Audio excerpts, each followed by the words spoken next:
Hello friends, मैं आपका स्वागत करती हूँ आपके खुद के चैनल हॉरिफिक एंड प्योर पर। एक बार फिर से मैं आपको एक कहानी सुनाने जा रही हूँ। उम्मीद करती हूँ आपको ये कहानी बहुत पसंद आएगी। दोस्तों, मुझे आपकी सपोर्ट की बहुत ज़्यादा ज़रूरत है क्योंकि ये मेरा चैनल बिल्कुल नया है और आपके सहयोग के बिना मैं कुछ भी नहीं।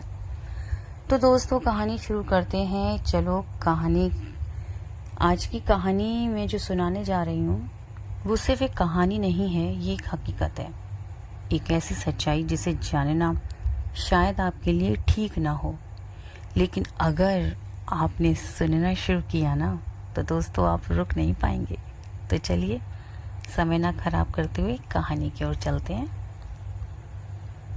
ये बात है उत्तराखंड के एक छोटे से गांव चमरोली की।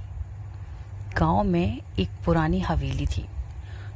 हवेलियां पुरानी आपने देखी होंगी, टूटी फूटी काली दीवारें, उखड़े हुए पत्थर और अंदर घुप अंधेरा। कहते हैं वहां हर अमावस की रात एक पायल की आवाज गूंजती है, जैसे कोई लड़की उस हवेली में चल रही हो। अब तक कोई ये जान नहीं पाया कि वो कौन है, पर गांव के लोग उस हवेली में जाने से भी डरते हैं। फिर एक बच्ची आती है गांव में, 22 साल की, शहर में पढ़ने वाली लड़की। गर्मियों की छुट्टियों में ना अपनी ननिहाल आई है वो। उसका नाम है रिया। जी बिल्कुल सही सुना आपने, हमारी आज की कहानी का कैरेक्टर कोई और नहीं, रिया नाम की बेटी है एक। रिया को ऐसी डरावनी बातों पर यकीन नहीं था। वो कहती थी ये सब मन का वहम है, भूत वूत कुछ नहीं होता यार।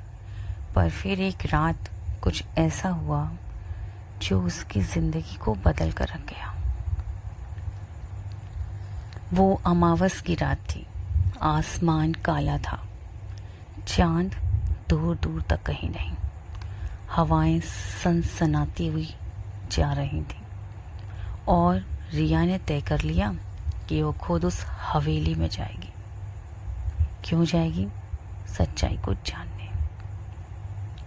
वो रात को 11 बजे चुपचाप उठती है, हाथ में टॉर्च लेती है और निकल पड़ती है। हवेली तक पहुंचते ही उसके कदम रुक गए।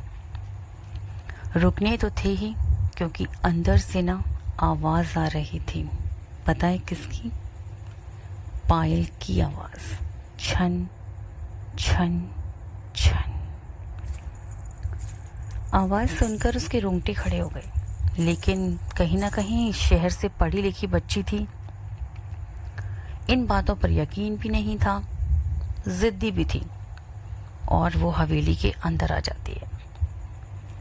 जब हवेली के अंदर आती है तो वो देखती है कि हवेली की सारी जो दीवारें हैं वो सीलन से भरी हुई हैं। छत से पानी टपक रहा है, हर कोने में मकड़ी के जाले हैं, और वहाँ एक टूटा हुआ शीशा रखा है जमीन पर, और दीवार पर खून से लिखा हुआ है, जो मेरी मौत का राज खोलेगा वो मरेगा। जैसे ही रिया ये पढ़ती है वो एकदम डर जाती है, सिहर उठती है और पीछे की ओर कदम बढ़ाना शुरू कर देती है। वो जैसे ही मुड़ती है, दरवाजे की ओर भागती है, तब तक दरवाजा अपने आप बंद हो चुका था।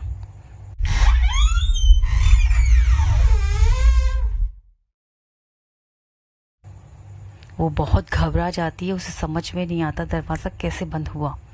वो ये सब सोच ही रही होती है कि तभी किसी ने उसके कंधे पर हाथ रखा। वो घबरा कर मुड़ी और जो उसने देखा उसकी चीख निकल पड़ी। एक लड़की सफेद साड़ी में, खून से सना चेहरा, लटकते हुए उसके लंबे बाल और आंखें बिल्कुल खाली। और वो लड़की फुसफुसाई, मुझे इंसाफ चाहिए, नहीं तो तुम मेरी तरह हो जाएगी। इतना सुनना ही था कि रिया बेहोश हो गई। अरे रिया क्या, कोई भी होता वो भी बेहोश हो जाता। और मैं तो कह रही हूँ अगर उसकी जगह मैं होती ना भाई मैं मर जाती, मैं सच बता रही हूँ, मैं बहुत ज़्यादा घबरा जाती इस सिचुएशन में। तो जब सुबह होती है, गांव वाले सुबह के समय जब गांव वाले देखते हैं तो वो पाते हैं कि उस हवेली के पास रिया बेहोश पड़ी हुई है, लेकिन उसके पैरों में है एक चांदी की पायल, पुरानी और जली हुई।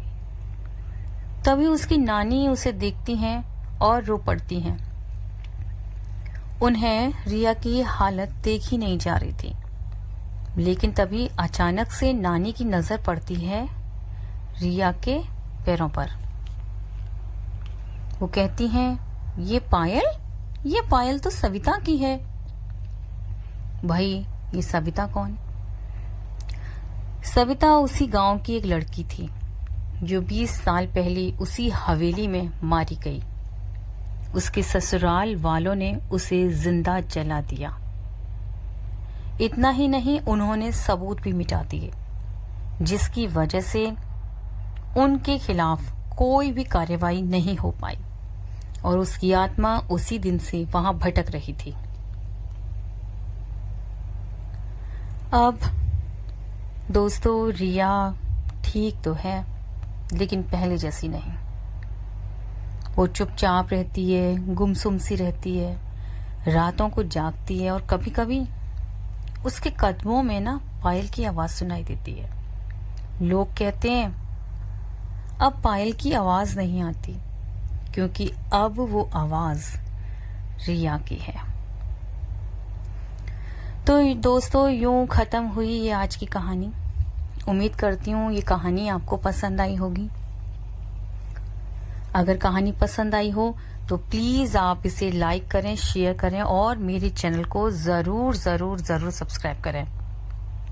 एक बार फिर से मैं आपसे हम्बल रिक्वेस्ट करूंगी कि मेरा चैनल नया है, अगर थोड़ा सा सपोर्ट मिलेगा तो दोस्तों लाइफ बन जाएगी। Thank you so much.